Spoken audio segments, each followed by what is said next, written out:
जय गुरु जी। शुक्राना गुरु जी। सारी संगत को जय गुरु जी। संगत जी, आपको पता है आज के टाइम में कोई भी परफेक्ट नहीं होता। हर किसी में कोई ना कोई कमी ज़रूर होती है, लेकिन हम तो सोचते हैं कि हमें तो सब कुछ परफेक्ट मिलना चाहिए। क्या आप भी ऐसा ही सोचते हैं? तो ये सत्संग आपके लिए ही है। तो चलिए आपको एक प्यारा सा सत्संग सुनाती हूँ, जिससे आपको बहुत कुछ सीखने को मिलेगा। तो चलिए आपको एक सत्संग सुनाती हूँ।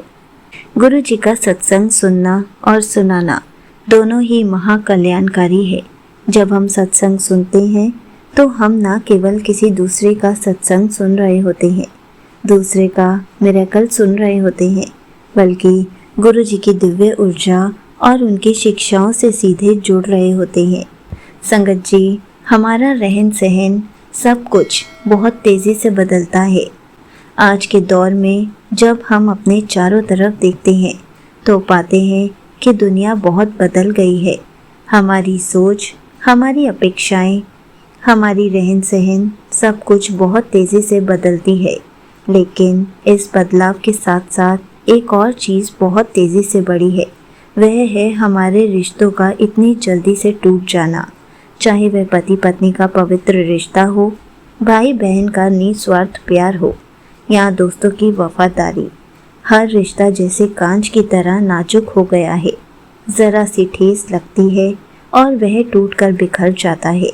हम हमेशा सामने वाले में एक परफेक्ट इंसान ढूंढते रहते हैं। हमारी एक लंबी लिस्ट होती है कि हमारा जीवन साथी या हमारा दोस्त कैसा होना चाहिए। उनमें कोई बुराई ना हो, वह हमेशा खुश रहे, वह हमारी हर बात माने, उससे कभी कोई गलती ना हो, वह हमेशा सही समय पर सही काम करे। हमें लगता है कि यदि हमें वह परफेक्ट इंसान मिल गया तो हमारा जीवन स्वर्ग बन जाएगा। लेकिन संगत जी, क्या आपने कभी सोचा है कि क्या इस पूरी कायनात में, इस पूरी सृष्टि में कोई भी इंसान परफेक्ट हो सकता है? और जब हमें सामने वाले में कोई कमी नज़र आती है, क्योंकि वह तो एक इंसान है और कमियां तो इंसानी फितरत का हिस्सा है, तो हम उससे दूर होने लगते हैं। हमारा मन कड़वाहट से भर जाता है। हम शिकायतें करने लगते हैं कि तुम ऐसे क्यों हो, तुम हमेशा यही गलती क्यों करते हो, तुम वो काम ठीक से क्यों नहीं करते, तुम मेरी भावनाओं को क्यों नहीं समझते। हम कमियां निकालते निकालते उस इंसान की अच्छाई को भूल ही जाते हैं। हम यह भूल जाते हैं कि जिस इंसान पर हम उंगली उठा रहे हैं वह भी एक इंसान ही है, कोई भगवान नहीं। परफेक्शन सिर्फ भगवान की सिफ्त है, इंसानों की नहीं। लेकिन हम अपनी अज्ञानता में, अपनी परफेक्ट होने की झूठी चाहत में उन हीरो जैसे रिश्तों को खो देते हैं जो गुरु जी ने हमें बहुत बरकत से दिए होते हैं। आज का यह सत्संग हर उस संगत के लिए है जिनके घर में, जिनके रिश्तों में सिर्फ इसलिए कड़वाहट आ गई है क्योंकि वे सामने वाले की कमियों को बर्दाश्त नहीं कर पा रहे हैं, क्योंकि उनकी अपेक्षाओं का पहाड़ बहुत ऊंचा हो गया है। आज गुरुजी महाराज अपने दिव्य सत्संग के माध्यम से आपके रिश्तों को फिर से प्यार और विश्वास से जोड़ने के लिए एक बहुत बड़ा और गहरा संदेश लेकर आए हैं। संगत जी, मेरी शादी को कुछ ही साल हुए हैं।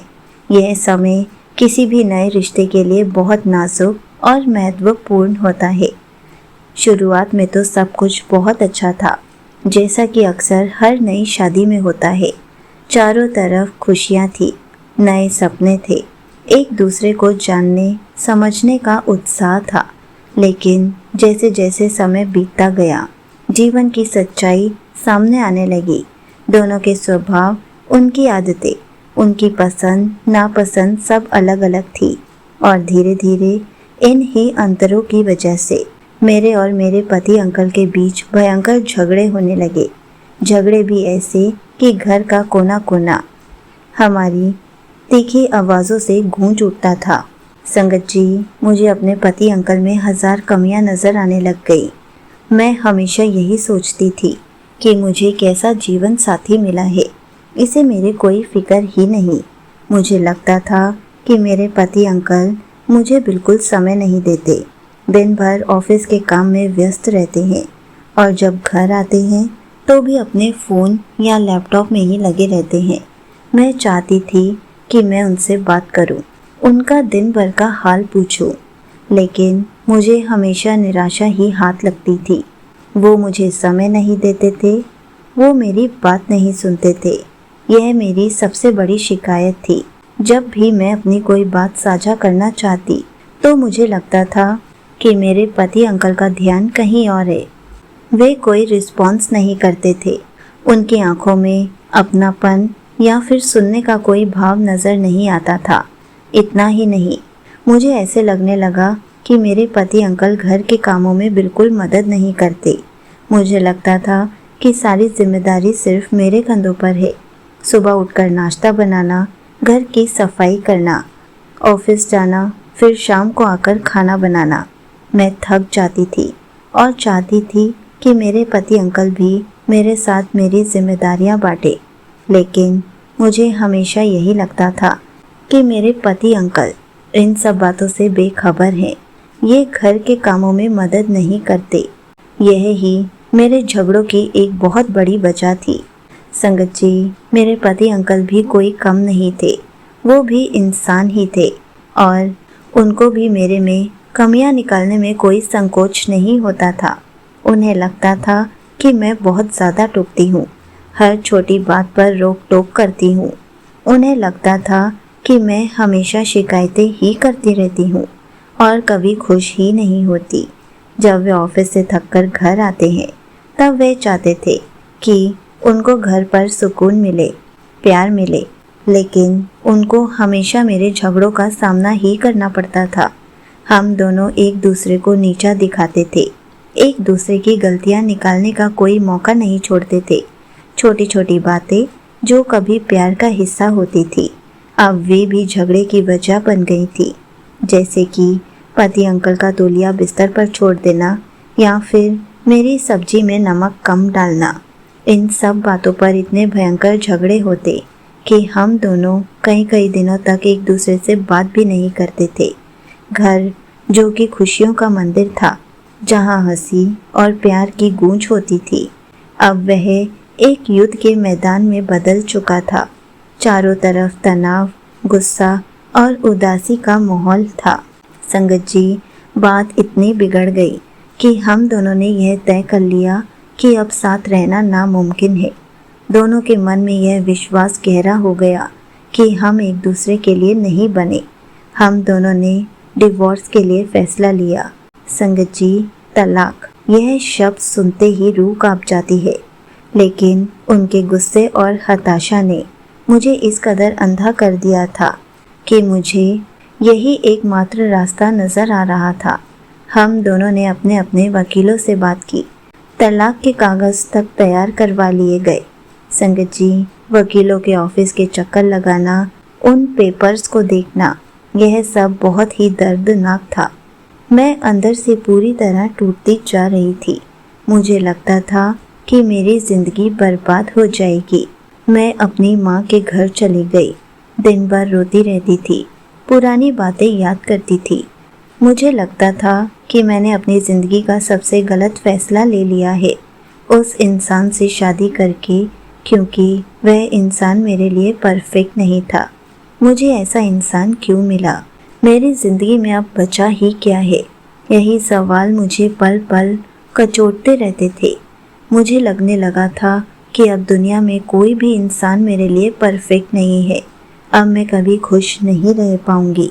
संगत जी, जब हम पूरी तरह टूट जाते हैं, जब दुनिया का कोई रास्ता नहीं नजर आता, तो गुरुजी महाराज अपने भक्तों को खुद अपनी ओर खींचते हैं। मेरी माँ मुझे गुरुजी के सत्संग में लेकर गई, क्योंकि मैं ये दुख बर्दाश्त ही नहीं कर पाती थी।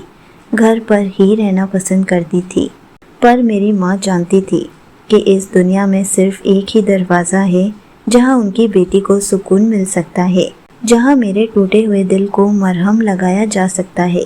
जिस दिन मैंने कोर्ट जाना था, तलाक के पेपर्स पर साइन करने थे, उससे ठीक एक शाम पहले मेरी माँ मुझे एक सत्संग में लेकर गई, लेकिन मैं बिल्कुल नहीं जाना चाहती थी। मेरी माँ ने मुझे बहुत प्यार से समझा बुझा कर मेरे गुस्से को शांत करके मुझे राज़ी किया, लेकिन शुरुआत में मैंने बहुत मना किया कि मुझे कहीं नहीं जाना। मेरी ज़िंदगी तो वैसे ही बर्बाद हो गई है, अब मैं जाकर क्या ही करूँगी। लेकिन संगत जी, माँ तो माँ होती है, उन्होंने कहा और मैं चल पड़ी। संगत जी, जैसे ही मैं सत्संग में गई तो मुझे वहाँ एक आंटी जी ने गुरु जी के लॉकेट स्वरूप सारी संगत को देने की सेवा दी, और गुरु जी के लॉकेट स्वरूप सारी संगत को देते देते पता नहीं मेरा सारा क्रोधित मन कैसे शांत हो गया। मेरा मन बहुत हल्का हो गया। उसके बाद मैं थोड़ी देर के लिए बैठी और सोचने लगी, इन सब लोगों की ज़िंदगी कितनी अच्छी है, ये सब कितने खुश है, पर मेरी ज़िंदगी में तो सिर्फ अंधेरा ही अंधेरा है। मैंने अपने पति अंकल की गलतियों को और उनके झगड़ों को याद करना शुरू कर दिया। मेरा मन फिर से कड़वाहट से भर गया। मैंने गुरुजी से पूछा, आपने मेरे साथ ऐसा क्यों किया? मुझे ऐसा जीवन साथी क्यों दिया जिसमें इतनी कमियां हैं? मैं तो हमेशा एक परफेक्ट इंसान चाहती थी, पर मुझे तो सिर्फ दुख ही मिला है। मैं रोने लगी। संगत जी, मैं ऐसे रोई जैसे कोई छोटा बच्चा अपनी माँ की गोद में सिर रखकर रोता है। मेरे आंसू थमने का नाम ही नहीं ले रहे थे। मैं मन ही मन गुरुजी से अपनी अरदास लगा रही थी कि मेरी किस्मत ऐसी क्यों है, मुझे ऐसा जीवन साथी क्यों दिया, मैं इस रिश्ते से क्यों घुट रही हूँ, मैं अब और बर्दाश्त नहीं कर पा रही हूँ, मुझे इस बंधन से आज़ाद कर दीजिए, मुझे तलाक दिला दीजिए, मुझे वह परफेक्ट इंसान दिला दीजिए जो मुझे प्यार करे, मुझे समझे। मैं अपनी आंखें बंद करके सिर्फ अपने दुख के बारे में सोच सोच कर रोई जा रही थी। तभी संगत जी, मुझे ऐसे लगा कि मेरे पति अंकल को भी तो मेरे अंदर कमियां दिखती हैं, तो शायद मेरे अंदर भी कमियां होंगी। मैंने घर जाकर अपनी माँ से बात करनी शुरू की कि आप पापा के साथ कैसे रहते थे। जब आप शुरू शुरू में उनसे मिले थे तो आप क्या हंसी खुशी रह पाते थे। जब उन्होंने अपनी बात बताई तब मुझे पता लगा कि कमियां सिर्फ उनमें ही नहीं, कमियां हर किसी में होती हैं। मेरी माँ ने भी बताया कि उनको शुरू में रहने में बहुत मुश्किल होती थी, धीरे धीरे एडजस्ट करना पड़ता है, हर किसी की खुशी में खुश रहना पड़ता है, कोई भी परफेक्ट नहीं होता। हम अगर अपने अंदर भी झांकेंगे तो हमें भी अपने अंदर कमियां दिखेंगी, कोई परफेक्ट नहीं है। तब मुझे ऐसे लगा कि जब मेरी मम्मी ने इतना एडजस्ट किया है तो क्या मैं अपने पति अंकल की कमियों को नहीं अपना सकती। संगत जी, उसी समय मुझे गुरुजी ने जवाब दिला दिया और मेरी आंखों से आंसू निकल पड़े। इस बार ये आंसू दुख के नहीं बल्कि पछतावे के थे, क्योंकि मुझे अपनी सबसे बड़ी गलती समझ आ गई थी। मैं समझ गई थी कि मैं अपने पति अंकल को भगवान के रूप से देख रही थी, और जब मुझे उनमें कोई कमी नज़र आती तो मैं उन्हें प्यार करना बंद कर देती थी। गुरुजी ने मुझे समझा दिया कि सच्चा प्यार तो वही है जो कमियों को स्वीकार करे। और संगत जी, मेरा सारा गुस्सा, सारा तनाव, सारी कड़वाहट उसी पल गायब हो गई। मैंने गुरुजी से मुस्कुराते हुए कहा, आपने मुझे समझा दिया कि रिश्ते तोड़ने के लिए नहीं, जोड़ने के लिए बने हैं। रिश्ते भगवान की देन है, मुझे प्यार और विश्वास से सींचना पड़ेगा। संगत जी, मैंने अपने पति अंकल को फ़ोन किया कि मुझे लेने आ जाइए। मैंने अपने रिश्ते को बचाना पसंद किया। मैं अपने पति अंकल की सारी कमियों को अपनाना चाहती थी। जब वो मुझे लेने आए तो मैंने उनसे बात की, उनको सारी बात समझाई, और हम दोनों ने ही डिवोर्स लेना कैंसिल कर दिया, क्योंकि डिवोर्स कोई रास्ता नहीं था। सच्चा रास्ता तो प्यार और क्षमा का था।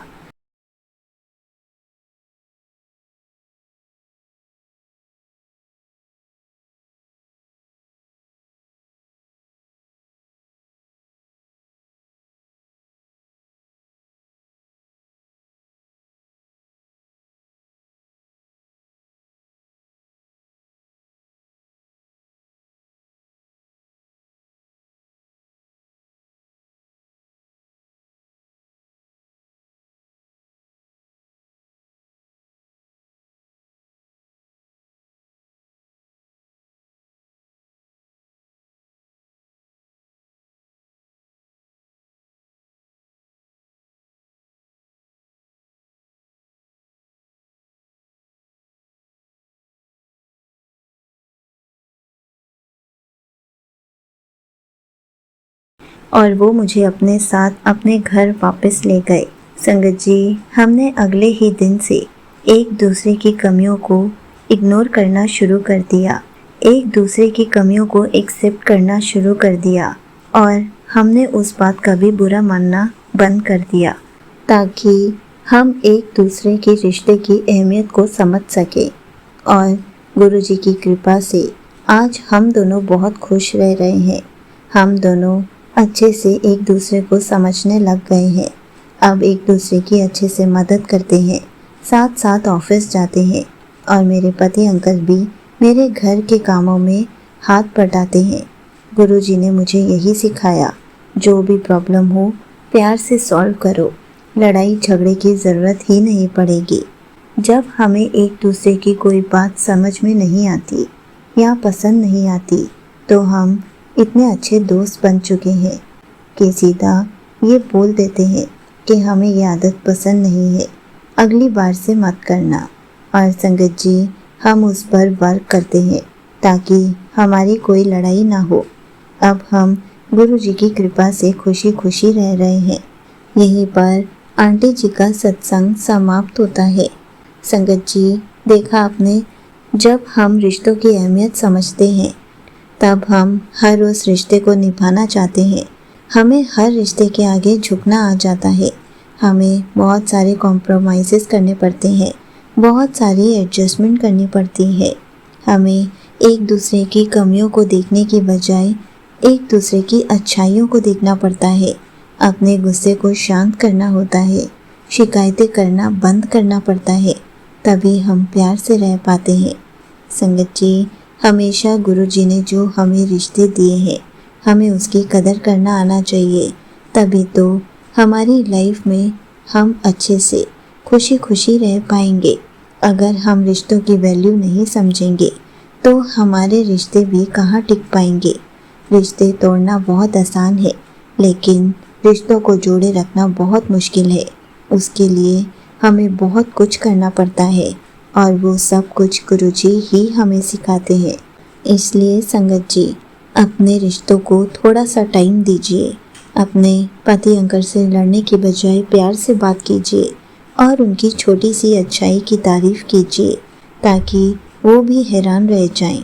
और अपने गुस्से को कंट्रोल करना भी सीखिए और गुरुजी के बताए हुए रास्ते पर चलिए।